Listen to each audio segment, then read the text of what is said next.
Pensemos un momento en un tesoro, uno que vale más que todo el oro y toda la gloria del mundo. Un tesoro que cuando lo tienes, lo cambia todo, la presencia misma de Dios. Hoy vamos a adentrarnos en la historia de un líder que tenía una pasión, una obsesión casi, recuperar ese tesoro perdido y con él restaurar el corazón de toda su nación. Ojo que estas no son solo las palabras de un rey cualquiera, no, son la chispa que enciende toda una revolución espiritual. David está apuntando a una herida muy profunda, un tiempo larguísimo de silencio, de negligencia.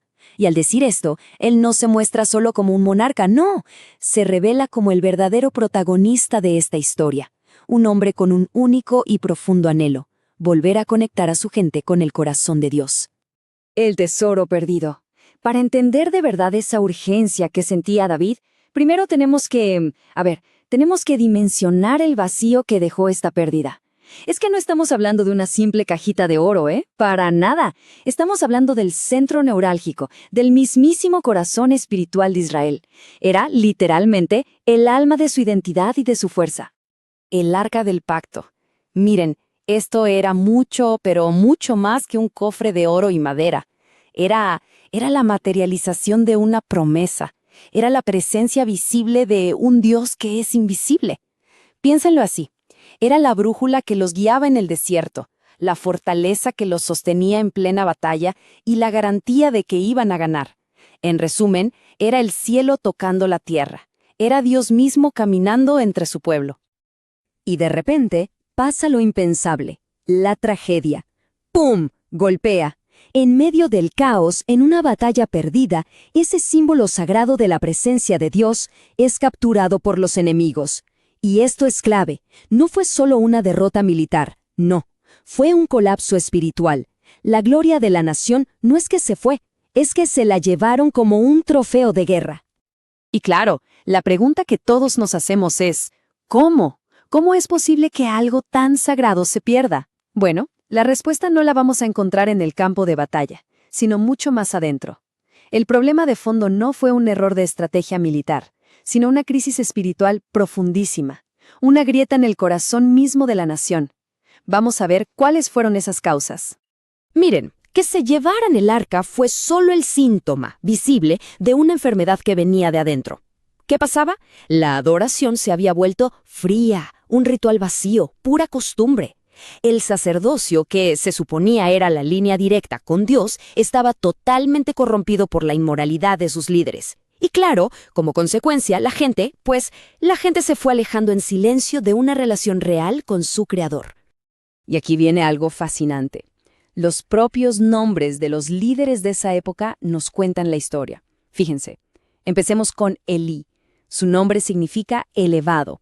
Él representa ese llamado altísimo que con el tiempo se desgastó hasta convertirse en una simple obligación religiosa, vacía. Es la imagen perfecta de la religión sin relación, de tener la posición pero sin la pasión.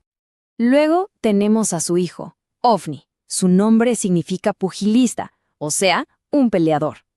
Él es el símbolo de la rebelión abierta, del puño cerrado en contra de lo que Dios quería. Y ojo, no es que se tropezó por ignorancia, no. Lo suyo era un desafío hecho a plena conciencia. Y el otro hijo, Finés, que significa boca de serpiente. ¡Qué imagen tan terrible, ¿verdad? Él representa esa voz de liderazgo espiritual que ha sido, digamos, secuestrada para susurrar las mentiras del enemigo. Es que no hay traición más profunda que esa, usar la plataforma que Dios te da para servir a sus adversarios. Este lamento resume perfectamente la desolación de toda una nación. Es el grito que marca el final de una era. Y justo en medio de todo ese dolor, nace un niño al que le ponen un nombre que se convierte literalmente en la lápida de esa generación. Icabod. La gloria se ha ido. Sin gloria, qué palabra tan fuerte, describe a la perfección un estado espiritual desolador. Imagínense, tener el edificio de la fe, pero por dentro está vacío. Tener las palabras para orar, pero sentir que nadie escucha. Ese es el peligro de siempre, ¿no? El peligro de que la fe se nos convierta en pura rutina, de honrar a Dios con los labios mientras el corazón anda por ahí, a kilómetros de distancia. Y después de la tragedia, uno pensaría que vendría un despertar, un avivamiento, ¿no? Pero no. Lo que vino fue un largo, larguísimo y frío invierno espiritual. Toda una generación se acostumbró a vivir sin la presencia palpable de Dios, y esa era de indiferencia tiene un rostro muy claro, el del rey Saúl. A ver, la diferencia entre los dos reinos es abismal. Por 40 años, el rey Saúl gobernó una nación espiritualmente hueca, y parece que nunca le importó. Para nada. Su brújula siempre apuntaba al poder, a la aprobación de la gente, era un reino construido sobre pura fuerza humana. Pero ya en el horizonte se estaba levantando un corazón que ardía con una pasión totalmente diferente.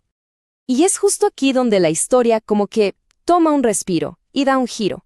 Con David no solo llega un nuevo rey, llega una nueva pasión. Llega un líder cuya obsesión sagrada no era hacer su reino más grande, no, era restaurar el lugar de Dios en medio de su pueblo. Y ahí está el secreto de su liderazgo. David entendió una verdad que es fundamental. Un gobierno, una vida, una nación, solo puede ser fuerte si se construye de la mano con Dios.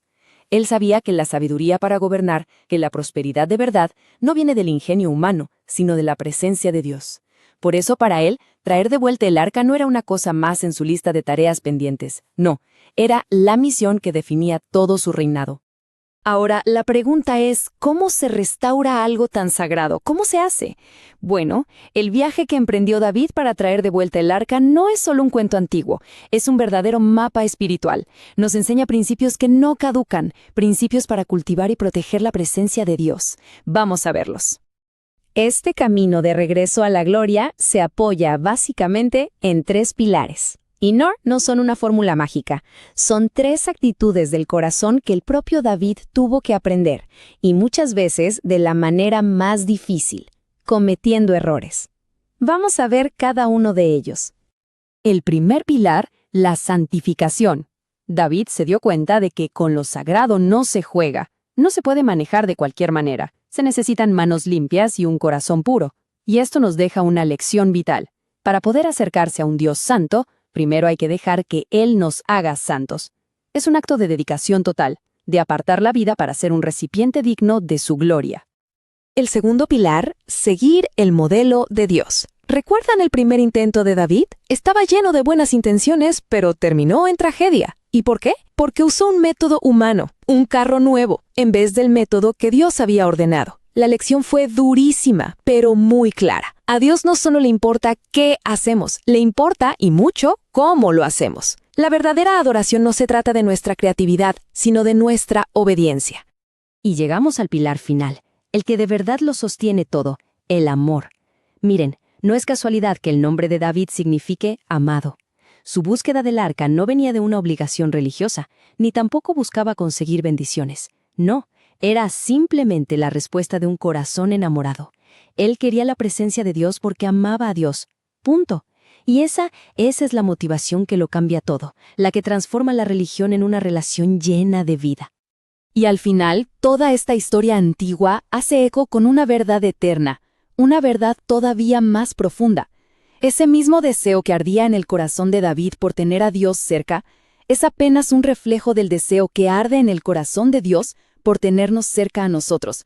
Un anhelo tan, pero tan grande, que lo llevó a enviar a su propio Hijo para romper la barrera que nos separaba, y a su Espíritu para que viva dentro de nosotros. El deseo más grande de Dios nunca ha cambiado, hacer su hogar con su gente. Y así, este viaje de David para recuperar el arca se convierte en un espejo para el alma. Hoy, en medio de un mundo tan ruidoso, lleno de distracciones, de obligaciones, frente a esa tentación constante de que la fe se nos enfríe y se vuelva pura rutina, la pregunta de David viaja a través del tiempo y nos confronta directamente. ¿Dónde está nuestra pasión por su presencia?